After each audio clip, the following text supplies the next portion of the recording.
Happy Tracking guys. Ayan, pang part 2 ng ating vlogging serya. Wala muna tayo guys mga presyo dito kasi pending pa lahat ng presyo dito. Hindi pa natin wala pang reply sa atin yung may-ari. Pero ayan, meron ditong 4x4 na drop side. Ganda. Kung napanood nyo yung part 1, dun sa kabila puro mga 10 wheeler. Ayan. Ito. Ito ko sa inyo guys ang loob. Ayan. Oh. So, syempre, mga drop side. Boss, magkano ba to? Kadalasan guys, alam nyo tayo lang guys ha. Pakita ko sa inyo muna. 4D32 drop side. 14 feet. Ayan. MMC, grabe ha. MMC. 4-wheel drive. Canter 4D32 guys. G-Max. Ganda oh. 4D32.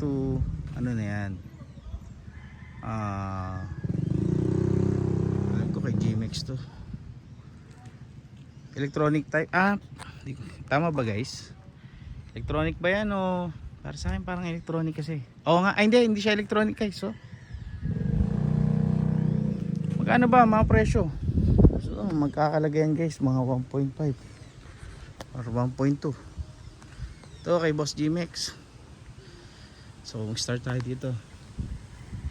Meron siya ditong 6M70. Meron siya 6M70 dito na 8-wheeler. Fuel tanker or water tanker.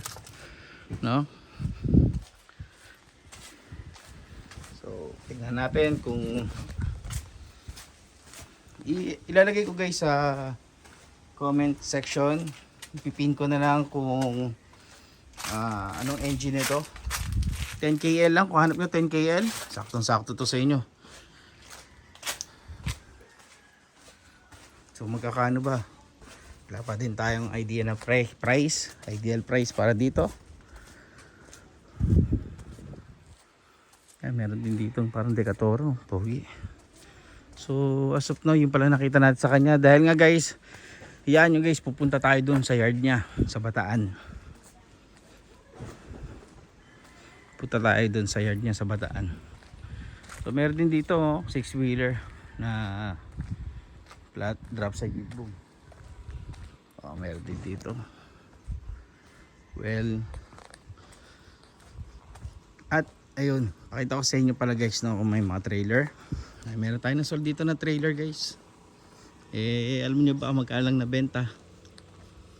Nabenta lang namin ng around 400,000. Pagkakaalam ko pagkakatanda ko 400,000. Tapos isa siyang double axle lang. Boss, bakit ang mahal? Double axle. Well, sabi nila, syempre, daw, minsan lang kasi sa kanila ma-order. Napakadalang daw kasi pag double axle. Kaya ganoon din, sabi ko kasi kapresyo nila yung triple. Di mag triple na ako.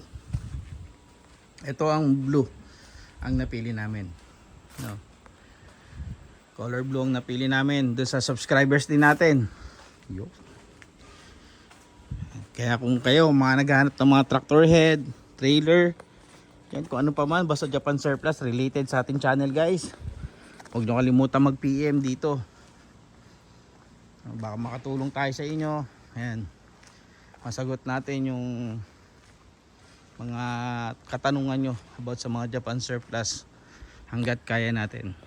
Madami nga nagsasabi, boss hindi pa kayo punta kayo dito boss. Yung iba nag-invite sa atin sa ibang lugar na puntahan sila.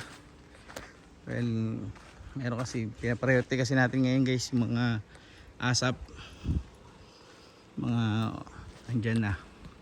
So ayun lang, maraming salamat guys at tinapos nyo itong ating video. And anyway, again, babatiin ko ulit kayo. Happy Tracking Channel everyone sa panonood nyo. Marami pa tayong ipapalabas, no? Papakita sa inyo mga truck. So ayun lang guys, maraming salamat. Happy Tracking Channel everyone. Thank you, bye-bye, and God bless.